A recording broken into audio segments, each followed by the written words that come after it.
Hey guys, we're here in Atlanta and we're here to find the next Scrubble act. Come with me. Hey, good. How are you, girl? You know, just vibing, chilling. Hey, as you should. Do you want to have a little chat? Yeah. So I know growing up, Yeah. you were very shy and you were very confident with yourself. But in high school, you actually wanted to channel yourself more. So you took up guitar, keyboard, and theater. so I really want to know how all those elements you took upon yourself to transition into an artist. I literally would not be who I am without those things. Because in theater, you have to learn how to do improv. You have to do a lot of things on the go.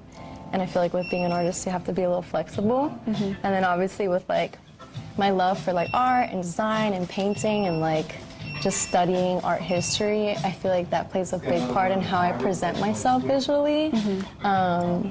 And then obviously with musical theater, learning how to sing in front of people and not be shy. That was a big thing for me. I did a musical. I feel like those were the first times where I actually had to sing in front of large groups of people.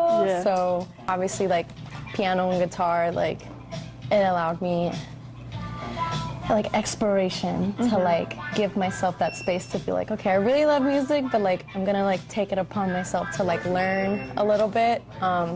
Yeah, and I feel all those parts of me, as time grew, it just developed further. Because I feel when you grow up, you really hone in on what you want to do and what you're passionate about. Because you're all right, I'm growing up. What am I gonna do with my life? So yeah, I feel those were very elemental for me. I love that, and the fact that you took on so much is actually really inspiring. A lot of artists are afraid to put out their music, so I really want to know the secret of how you overcome that fear. I don't know if a lot of people know this, but I used to do freelance graphic design for 10 years. So literally right out of high school, I was making flyers and stuff on my iPad.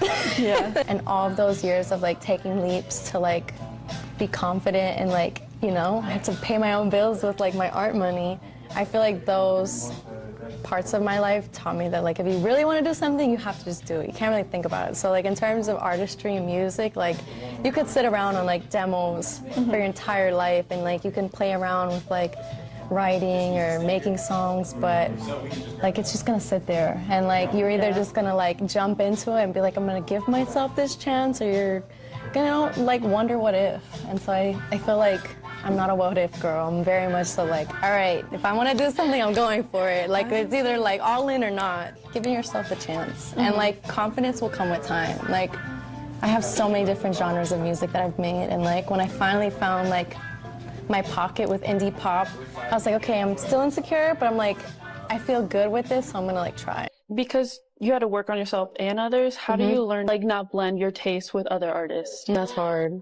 I think for the most part, because I had that graphic design and art backgrounds in high school, I feel that gave me my own personal taste. I'm a big indie fan. Naturally, I lean towards the less popular concepts. So I think when I was doing a lot of stuff for artists, it was more hip hop. It was very urban. I saw how they were able to take a large production scale of that art direction and kind of pull inspiration in terms of execution, but then pull on my personal taste from the type of music that I listen to, the type of art that I like. I love Basquiat, Days magazine, and all those weird abstract, photography pages. So I feel over time, my taste kind of developed. So it didn't really clash. Mainstream pop and mainstream concepts don't really I don't know. They didn't really interest me that much. Having that early exposure to art, drawing, design, musical theater kind of helped me figure out okay, this is what I like and don't like. I can see it reflect because you're not other artists that I've seen.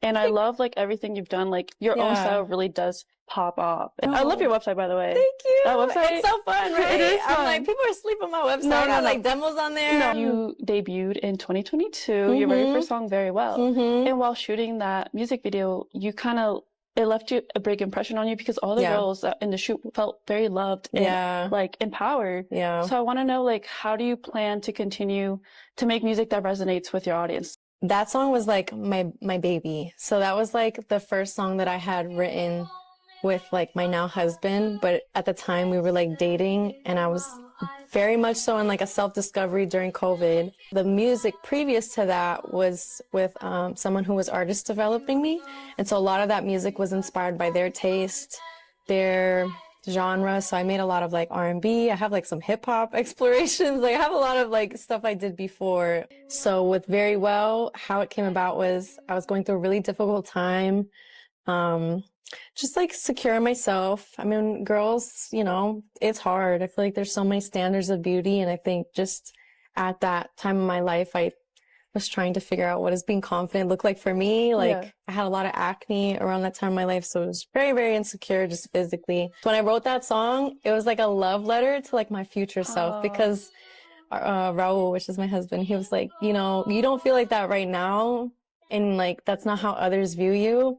But you should like write this song to like how you would like to feel one day. And like for other little girls who are probably feeling that same way too, like what would you like to hear at that age? I want people who are in this music video to like feel exactly what it felt like for me to like fall in love with myself. I wanted like a bunch of different like hair textures because my sisters, they have extremely curly hair, very coarse, coily, and I know that growing up, like, there was always that pressure to, like, straighten their hair.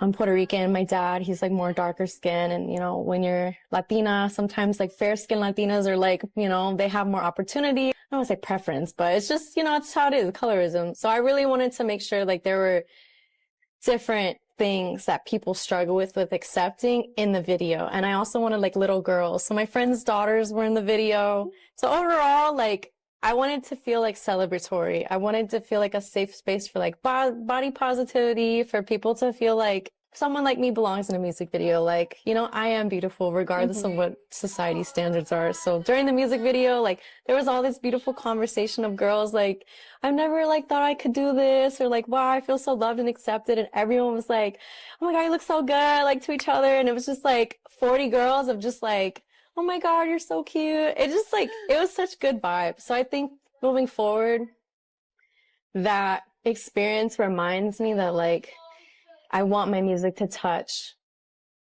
different parts of like growing up, like what those struggles look like, or like even just things that I deal with, like mental health. So I do have some new music that will come out after this next phase.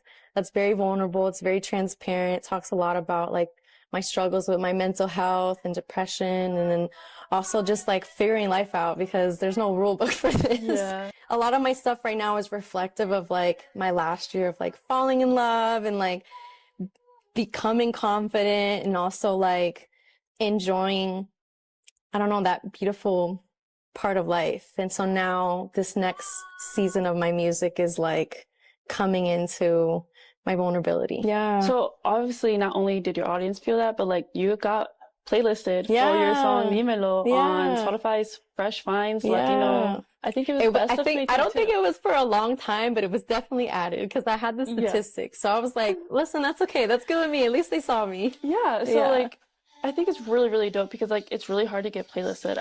Being like labeled as best of 2022 is really, really big. Yeah. So I know you found that out when you were at the movie theater. Yes. What were you feeling? Oh my God, it was crazy. We were literally like chilling, and I was like, oh, let me just like go on the Spotify app and like check my stats. And I was just scrolling, and sometimes it's really funny to see like what people's titles of their playlists are. And so when I was like scrolling, there was like my baddie playlist, or like sad but cute. And then I was scrolling and I saw Spotify Fresh Finds like artists like of 2022 or something. And I was like, what? And I clicked it, and it only had like a few streams, which means that whoever the playlist curator was probably had it for like a few hours or like a day or two. But it got listened. they saw me, and that's all that matters. So what movie are you watching? What movies are I watching? Dang, I don't know. I don't remember. Obviously, I wasn't paying attention. You got too excited. What would you say is a good soundtrack to describe your life as a musician? Oh my gosh. Wow, that's a deep one. Oh, you know what? It's like an oldie. It's like one of those like indie 2000s movies, but Nick and Nora's Infinite Playlist. Yeah. It's like so quirky. I feel like that's something I don't get to like express as often, as I'm very weird. But yeah, I think that one's like perfect. It's so wonky. I love it. Is there a specific song? Like the vampire one. The vampire song? Yeah. So I know you mentioned 408. So I know that song like brings like a lot of nostalgia, having a home. Yeah. That's what I understood from it. With the visualizer 408, you paid homage to the Florida Project because you actually took scenes from that movie. Yeah. But also with that song, at the beginning when I was listening to it personally, I got like a little bit sounds of like golf weighing. Yeah. So I really want to know, what other piece of art did you take in when making that single? Definitely Tyler. Definitely like early Galiucci's when she was like in her little hip hop R&B bag.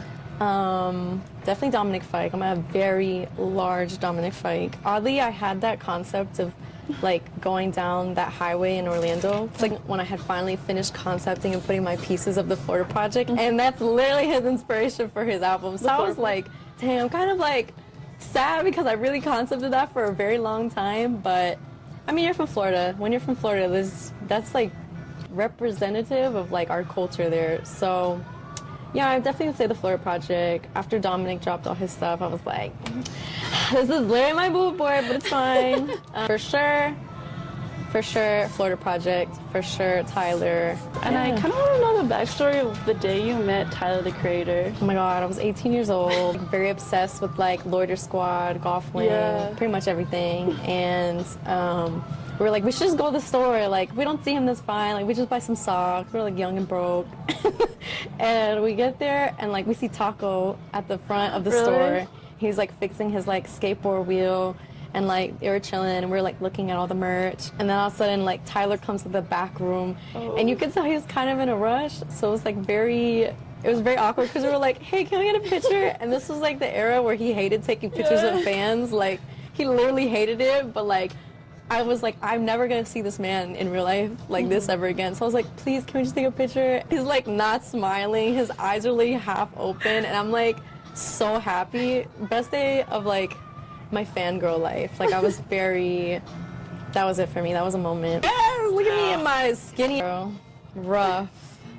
I'm like, glad we have brows now. But literally, he was unfazed. Like, oh my God. It was so embarrassing. It's iconic, though. But it's iconic. It's iconic. I was a fan. Yeah. And actually, I personally discovered you at the Luna Luna concert when you opened up at 529. Yeah. And it was like such a good vibe. Yeah. So I just want to learn more about the experience and like the behind the scenes of like how that went down. That was my best show I've ever done to this day. I mean, me and Angel have done a lot of shows and they've been a little rough, a little bit of a journey, but that was my best show. A long time ago when I first started music, before I dropped music, I was a big fan of the girl who shot the videos for Luna Luna in the earlier years. It's like Boy Orange Films, super cool. And so we just kept in touch and we always tried to like figure out like, okay, like I would love to make a song with Luna Luna, or I would love to like do something with them. They were touring and they were coming to Atlanta. She messaged me and she's like, hey, like, do you have a 40-minute set, or do you think you could pull one off to like come perform? And I was like, I'll figure it out. I don't have 40 minutes of songs, but I'll do some covers. I quickly recorded Passion Fruit, quickly did the Kali cover, but it was like a month of prep and like 2 weeks of putting together music. So very stressful, but very worth it, very fun. Not only have you opened up for Luna Luna, but I know you performed at Oye Fest, which is really, really dope because it's like an upcoming Latino like music festival, and it's like really shaping the community of like for Latino indie artists. Yes. So I want to know like, how is it affecting you? Like you're actually making an impact in the industry. Personally, I'm like still very like shy when it comes to like being in the industry, only because like I still feel very new, even though I've been making music for a while and I have a lot of friends in the music industry. So in terms of like the impact part, I still feel like it feels like a new playground for me. But in terms of like, oh yeah, the community, I'm like very honored. It's really cool to see more Latin artists be recognized in Atlanta because it's obviously a very hip-hop driven city. So to have Brandel and Margarita to champion like different sounds and different like tastes, it feels very encouraging. So I don't know if I feel like I'm making an impact, but I know I'm joining something that will like pave the way for someone else, and hopefully, you know, I still get to walk alongside Oye as they grow and wherever they go. Oye being something like so big in the future, like something like Music Midtown. Yeah. Like that's how I'm envisioning it. Yeah. So like that's what we're hoping for. Sometimes when you're in your room, like recording like little words, you're like, does this matter? No, it does. So stuff like this is very encouraging and reminding that like I'm like, yes. No, Even though I'm in my room doing this all the time. you're making your mark. Yes, Definitely. yes. Your EP's coming up. Yes. So can you just talk more about that and just give us a glimpse of what is upcoming for us? We're gonna have Lover's Cub, which is gonna have 3 songs, including Cuida, which is what we're here shooting the cover for. And then we're gonna have another EP, Abstract Me. And then Diary Queen will be my big personal project of music. So I have some songs that are gonna be on Diary Queen. They're very vulnerable. They're a little bit of a different genre, but I'm excited. It was such a pleasure talking to you, Cassandra.